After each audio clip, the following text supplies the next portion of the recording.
Hello everyone, this is Pooja Sharma from Pooja Sharma classes. उम्मीद करती हूँ आप सब अच्छे होंगे। तो आज हम डिस्कस करेंगे यूपी टेट के लिए मैथ को। मैथ में हम समझेंगे, आज हमारी मैथ को लेकर क्लास 1 है। तो इसमें हम कौन कौन सा टॉपिक करेंगे, तो इसमें हम समझेंगे प्राकृतिक संख्याओं को, नेचुरल नंबर, पूर्ण संख्याओं को, पूर्णांक संख्याओं को, अभाज्य संख्याओं को और भाज्य संख्याओं को, और आपकी जो परिमेय संख्याएं होती हैं, अपरिमेय संख्याएं होती हैं, आरोही अवरोही क्रम, हम इनको समझेंगे। तो चलिए स्टार्ट करते हैं। आपको वीडियो पसंद आती है तो वीडियो को लाइक कर देना, अपने दोस्तों के साथ शेयर कर देना।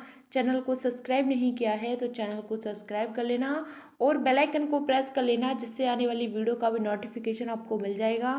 फ्री नोट्स के लिए आप टेलीग्राम चैनल से जुड़ जाइए, यहाँ पर आपको फ्री नोट्स मिल जाएंगे।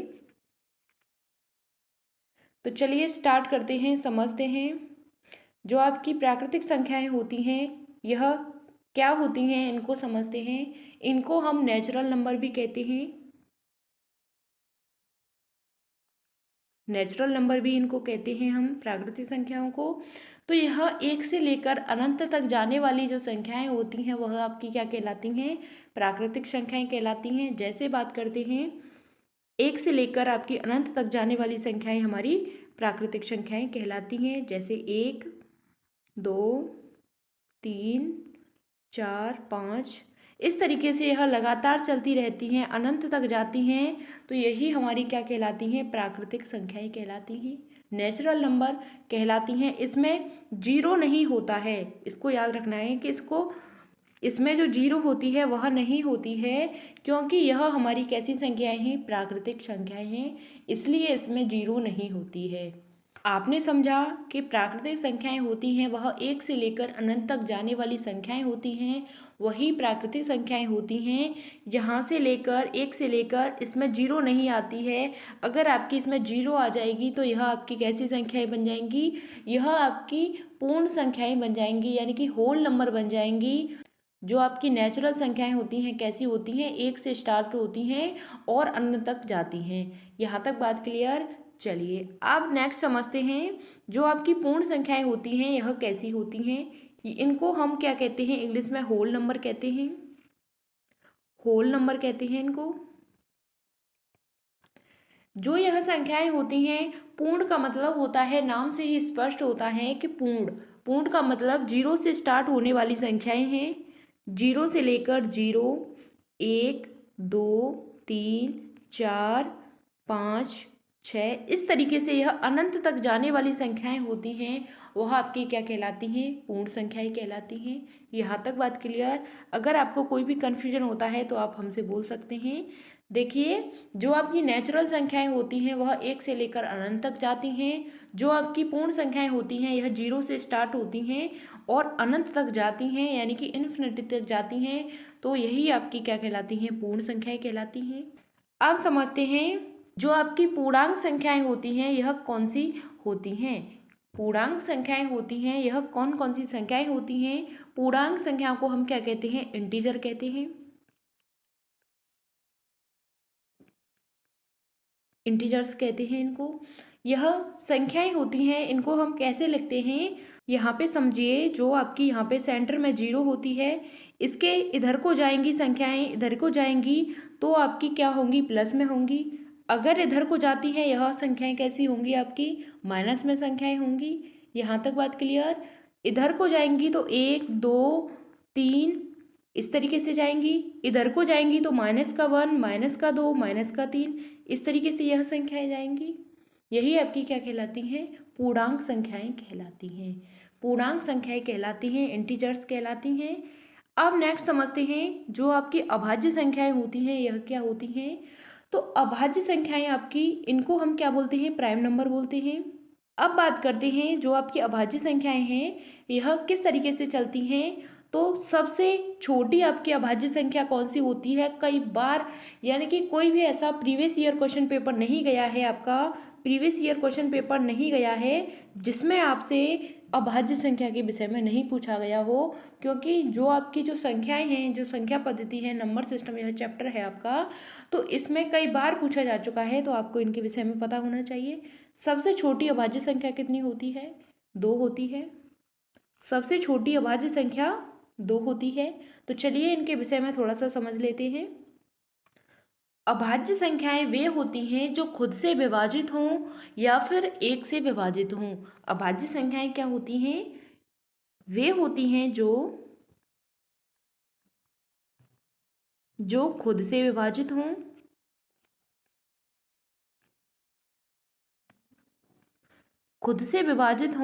या फिर 1 से विभाजित हों।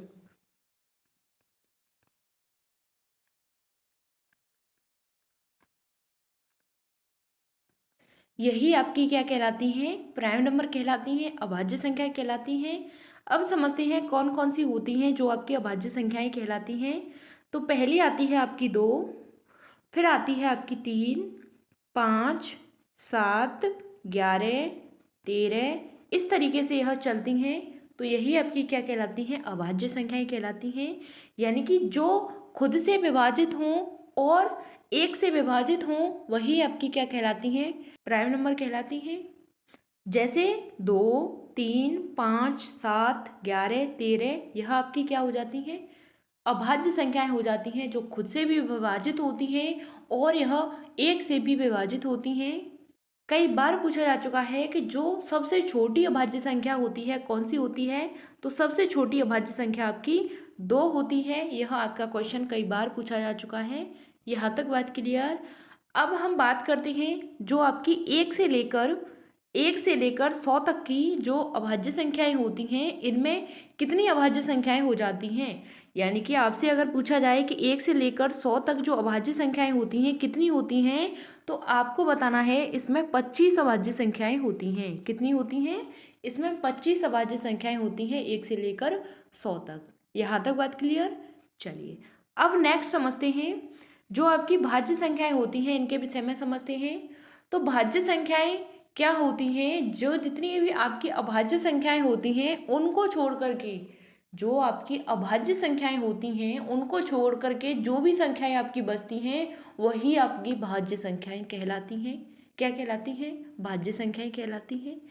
अब बात करते हैं कौन कौन सी होती हैं। जैसे बात करते हैं 4, 8, 6, 10, 12, 14, 16, 18, यानी कि जो भी आपकी अभाज्य संख्याएं थीं उनको छोड़ करके बाकी की जितनी भी संख्याएं होती हैं वह आपकी भाज्य संख्याएं कहलाती हैं।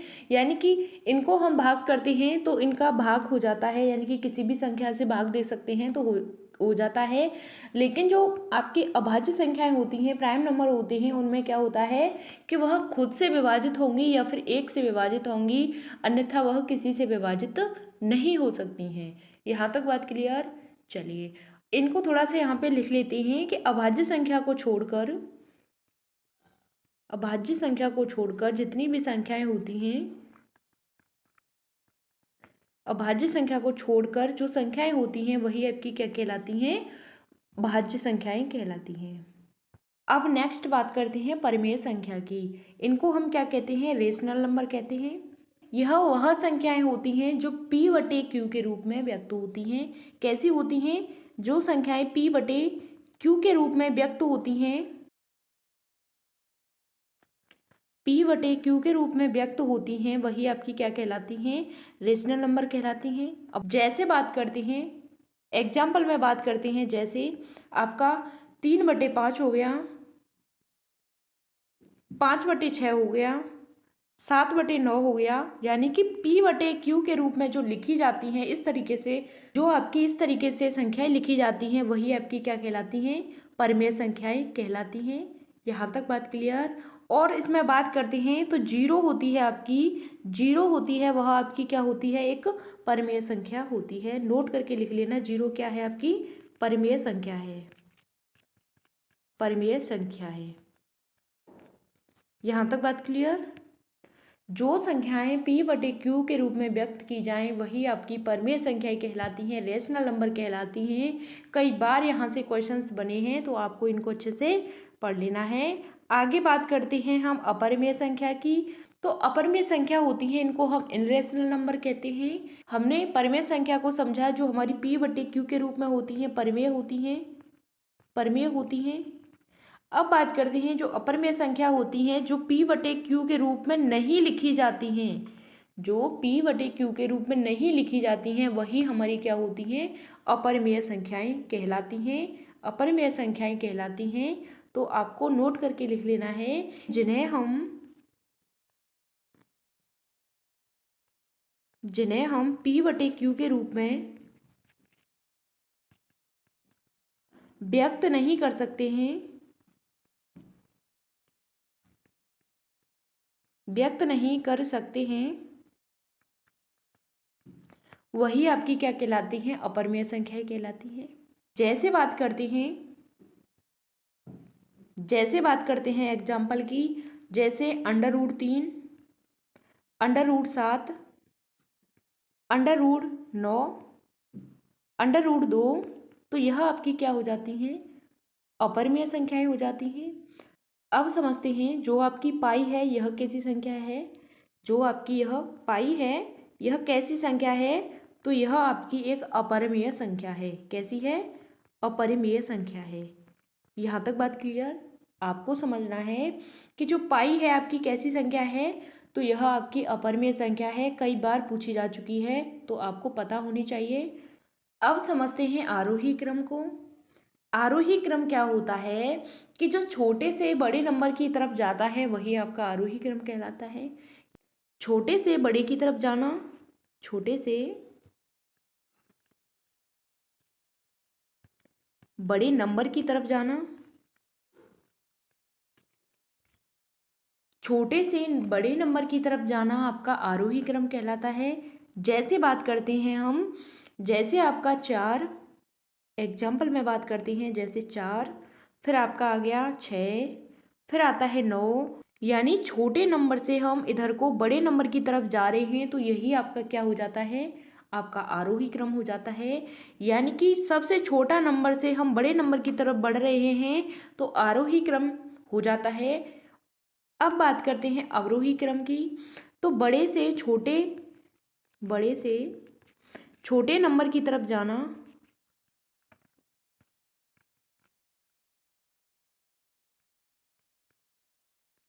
क्या कहलाता है, आपका अवरोही क्रम कहलाता है।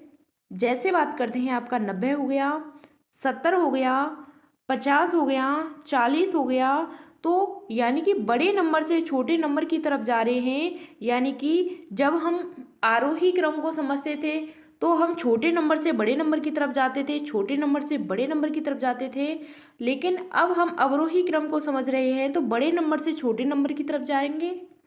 यहाँ तक बात क्लियर। बड़े नंबर से छोटे नंबर की तरफ जाना यह हमारा अवरोही क्रम कहलाता है और छोटे नंबर से बड़े नंबर की तरफ जाना आपका आरोही क्रम कहलाता है। आपको ऐसे समझने में थोड़ी सी कन्फ्यूजन हो सकती है, लेकिन मैं आपको थोड़ा सा समझने का थोड़ी सी हिंट देती हूँ कैसे समझना है आपको आरोही और अवरोही क्रम को, क्योंकि आप भूल जाते होंगे बार बार, तो मैं थोड़ा सा समझाती हूँ। यहाँ पे आता है आपका आरोही क्रम, आरोही क्रम। अब हम इनको समझते हैं तो समझिए कैसे इनको याद रखते हैं। यानी कि अवरोही, इसमें आपके 4 क्या हो गए, आपके अक्षर हो गए, वर्ड हो गए, आप कुछ भी समझ सकते हैं। यानी कि ये इसमें 4 हो जाते हैं, इसमें आपके 3 हो जाते हैं, इसमें आपके कितने हो जाते हैं, 3 हो जाते हैं। यानी कि आरोही, अवरोही, तो इसमें 4 हो गए आपके, इसमें आपके 3 हो जाते हैं। तो आपको समझना है कि यह आपका क्या है, बड़ा है। यानी कि बड़े से छोटे के क्रम में जा रहे हैं, बड़े से छोटे के क्रम में जा रहे हैं तो आपका क्या हो जाता है, अवरोही क्रम हो जाता है।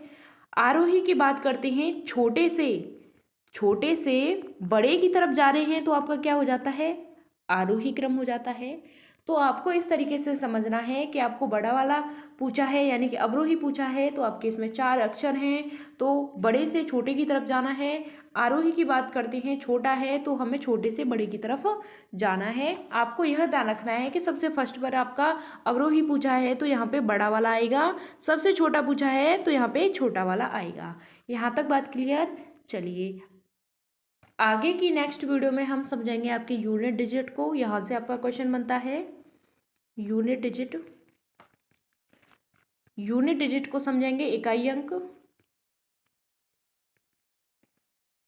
तो चलिए मिलते हैं आपको आगे की नेक्स्ट वीडियो में। मैं आपके यूपी टेट के सिलेबस को कंप्लीट कराऊंगी बहुत ही बेहतरीन तरीके से, तो आप बस अपनी तैयारी को करते जाइए। तो चलिए मिलते हैं आपको आगे की नेक्स्ट वीडियो में, तब तक के लिए थैंक्स फॉर वॉचिंग। जय हिंद, वंदे मातरम। आपको वीडियो पसंद आती है तो वीडियो को लाइक कर देना, अपने दोस्तों के साथ शेयर कर देना। चैनल को सब्सक्राइब नहीं किया है तो चैनल को सब्सक्राइब कर लेना और बेल आइकन को प्रेस कर लेना, जिससे आने वाली वीडियो का भी नोटिफिकेशन आपको मिल जाएगा। फ्री नोट्स के लिए आप टेलीग्राम चैनल से जुड़ जाइए, यहाँ पर आपको फ्री नोट्स मिल जाएंगे, तो आपको यहाँ पर ज्वाइन हो जाना है। तो चलिए थैंक्स फॉर वॉचिंग। जय हिंद, वंदे मातरम। अगर आपका कोई भी डाउट होता है तो आप हमसे कमेंट के माध्यम से पूछ सकते हैं, हम आपको आपका आंसर करेंगे। मिलते हैं आपको आगे की नेक्स्ट वीडियो में। इसी तरीके से आप हमारे साथ बने रहिएगा।